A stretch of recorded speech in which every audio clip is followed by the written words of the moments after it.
Ipinagdiriwang natin ngayon mga kapatid ang kapistahan ng pagtatampok sa banal na krus na Jesus. At ang mga pagbasa ay tumutukoy sa kapistahang ito. Una, yung sa unang pagbasa, yung mga Israelita na nagre-rebelde sa kalooban ng Diyos nung sila'y nasa ilang. Kaya't ang Panginoon ay nagpadala ng ahas, mga ahas, at yung mga taong ito ay tinutuklaw. At siyempre, dahil sa bigat ng kamandag nito, sila'y namamatay. Pero lumapit ang mga tao kay Moises kung ano ang gagawin nila dahil nagkakamamatay sila doon. At sabi ng Panginoon kay Moises, kumuha ka ng isang tikin, ilagay mo doon ang isang ahas na tanso. At ang sino mang tumingin sa ahas na ito na nasa tikin ay hindi mamamatay kahit matuklaw man siya ng ahas. Kung itatabi natin ang tikin na ito na may ahas sa krus na may nakabayubay na walang iba kundi si Jesucristo, ito yung parang paralel. Yung nakabayubay sa krus na tao ay pinagmisto lang isang ahas, isang makasalanan. At paging ang krus na pinagpakuan nito ay kumakatawan sa kamatayan. Sapagkat sa panahon ni Jesus, ang sino mang magrebelde laban sa Roma ay parurusahan ng kamatayan sa krus, sa pagpapako sa krus. Kaya naging simbolo ito ng karumal-dumal at bayolenteng kamatayan ng isang taong taksil sa Roma. At si Jesus ay napaghinalaan na nagtataksil sa paraon o sa Roma kung kaya siya'y naparusahan ng kamatayan.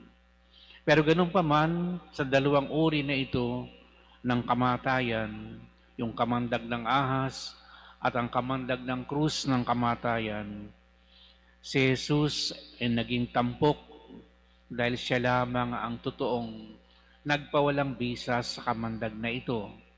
Dahil kung totoo na ang krus at ang tikin at ang ahas ay nakamamatay, si Kristo ay muling nabuhay mula sa krus na ito.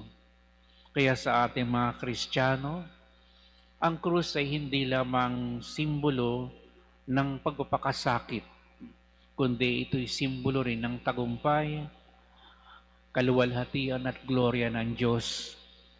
Kaya sa mga tao na nagdaraan sa matitinding krus at alalahanin sa buhay na para bang ikinamamatay na nila, parang sila'y unti-unting inilulubog sa kumunoy o sa dagat at sila'y mamamatay, hindi pa huli ang lahat sapagkat ang krus ay daan din ng tagumpay sa mga taong totoo na tumitingin sa Diyos na may pananampalataya.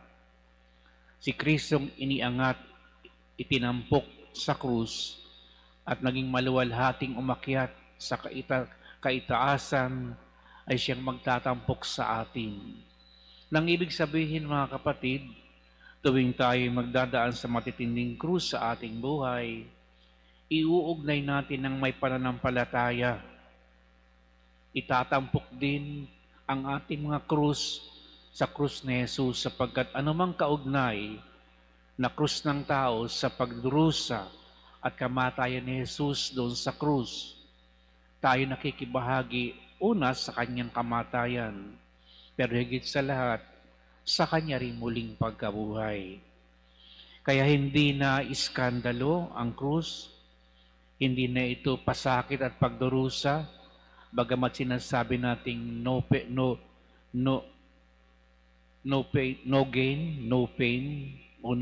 no gain. Kailangan mong magtiis, magdusa para ikaw ay magtamo ng biyaya. Kaya ang krus ay ugat, bukal ng biyaya para sa mga tao. At siyempre, hindi natin ito makikita kung wala tayong pananampalataya sa Diyos. Sa mga tao na iiskandalo sa mga krus sa kanilang buhay, hindi nila maarok o kaya ay makita sa kanilang buhay kung ano ang relevance ng krus.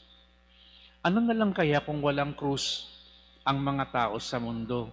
Kung wala nang magpapakasakit, sino kaya ang mabubuhay? Lahat tayo mamamatay kung walang magpapakasakit, kung walang magdurusa. Isang ina na mag-aaruga sa anak, mamamatay ang anak kapag binabayaan niya. Lahat tayo ay may kanya-kanyang krus na dapat pasanin upang tayo ay mamuhay at magbigay buhay para sa iba. Kaya hindi nawawalan ng relevance ang krus sa buhay natin. Lahat ng krus na pinagdaraanan ng tao ay sinasabi ng Diyos ngayon na may matagumpay na wakas at ito'y nagbibigay daan upang ang biyaya ibuhos ng Diyos at ang buhay ay patuloy niyang padaluyin sa mga taong handang magbata ng krus.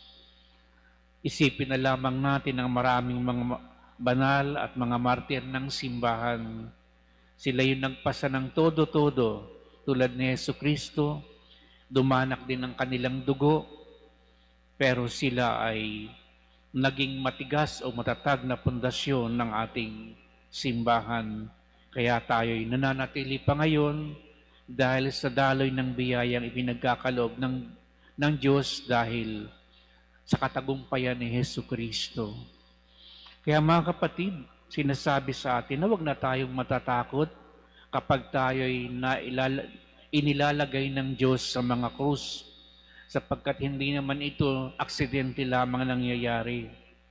Ito'y palaging mayroong kamay ang Diyos sa mga krus na ating pinagdaraanan.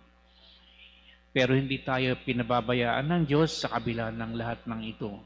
Dahil para sa Kanya, tagumpay ang naghihintay sa mga taong marunong magbata ng may pananampalataya. Ito ang ipinakita ni Kristo. Pinawalang bisa niya ang kamandag ng kamatayan dahil siya nagtagumpay na maluwalhati sa muling pagkabuhay. At ito ang mabuting balita na pinangahawakan natin, wala nang iba pa.